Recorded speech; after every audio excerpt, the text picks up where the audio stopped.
Well, the male panel joins us tonight. Chris Minns, as I say many times, the person many think should be leading the Labor Party. And Gareth Ward joins us again, the Families, Communities and Disabilities Services Minister in the Berejiklian government. May I just start again with the question that I have been asking everyone tonight. There's devastation everywhere following the floods. The best that's being offered is a $1,000 per adult and $400 per child. Gareth Ward, you're the Minister for Families. How do these families manage, Gareth? Well, Alan, firstly, there is one family that's missing one of its members tonight, and I just want to say I'm sure on behalf of everybody that our sympathies and our hearts are with that family, as they are everybody who's lost as a result of this. And a big shout out to all the volunteers on the front line, as well as my agency, Alan, that's running the evacuation centres. But to your point, there is emergency assistance available right now, and there needs to be ongoing assistance. There's support from the Rural Lands Authority, as well as Primary Industries and Services New South Wales, be it grants, be it assistance for emergency fodder, or be it the money that people need to repair damaged property. There is assistance now and there will be ongoing. Chris, do you think... I listened to what Gareth said and what David Elliott said before, but if your backyard was like a swimming pool, or you'd lost your cattle, your oyster pontoons, or your fences and your sheds, do you really believe that people are capable of tomorrow accessing help from the government?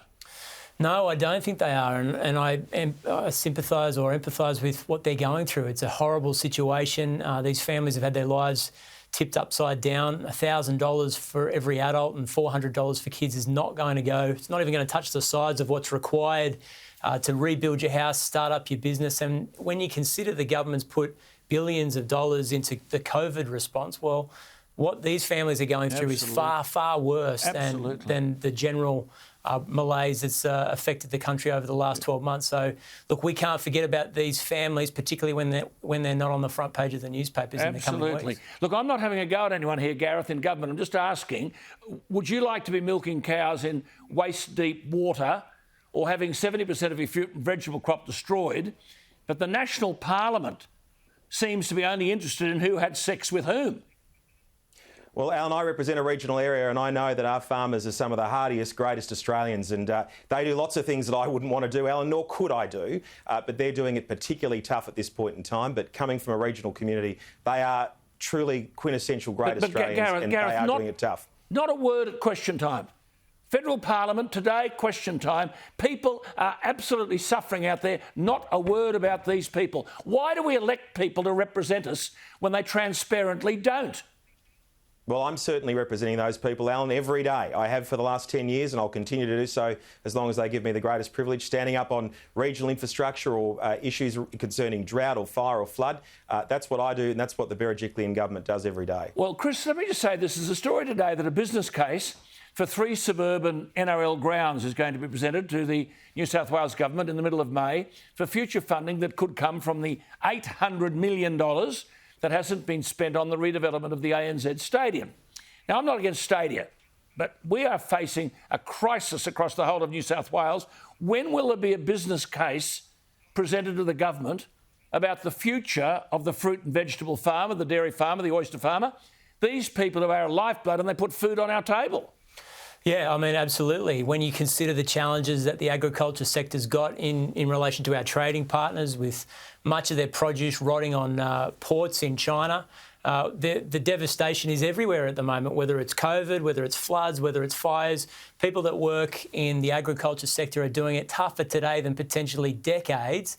If it's not the floods, they have to deal with the drought. And I think a comprehensive review of what they're going through and what Australia would miss out on if that industry collapsed in on itself. It's too important. Well, the price... If it's too late... Alan, hold on. I'm not going to let him get away with that. Look, the Labor Party voted against every single regional investment in infrastructure we put forward. This was a party that went to the last election wanting to tax farmers' tractors. So, you know, I'm not going to get a lecture from the Labor Party. People who vote against regional infrastructure, freight, bridges, roads, that we need to get fodder to farms and also out to market. So I'm not going to be lectured by this mob on these issues. That's a valid point, Gareth. I'm not playing politics here. I'm just saying... Yeah, no one's playing politics, Gareth. Here we are. Well. No, but Gareth, both of you, I'm saying, both of you. The Tathra bushfires were in 2018. The Lake Conjola bushfires in 2020.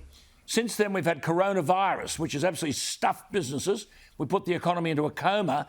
Everyone that's writing to me today says, I know one thing for sure, we will be forgotten. Now, how do you guarantee, Gareth, that they won't be? I'm talking about the state, not your electorate. They won't be forgotten. I can't turn around in regional New South Wales without seeing a Princess Highway upgrade or a Pacific Highway upgrade. New bridges, new roads, jobs as a result of these things. I mean, farmers need this infrastructure as well. What's that got to do with the bloke who's lost his oyster pontoons or his cattle or his sheds or his fence or his sheep or his chickens, and he's walking around and the only thing he's got is the clothes he's wearing? Alan, he needs to be able to get that stuff to market. He needs to be able to export to the world. He also needs a strong economy, or she needs a strong economy, which is what we've built. He's got nothing, Chris. He's got nothing to export. It's gone. Yeah, look, I don't think we need Liberal Party talking points. I'm not going to play politics like Gareth has. I think these issues are just too devastating and too important.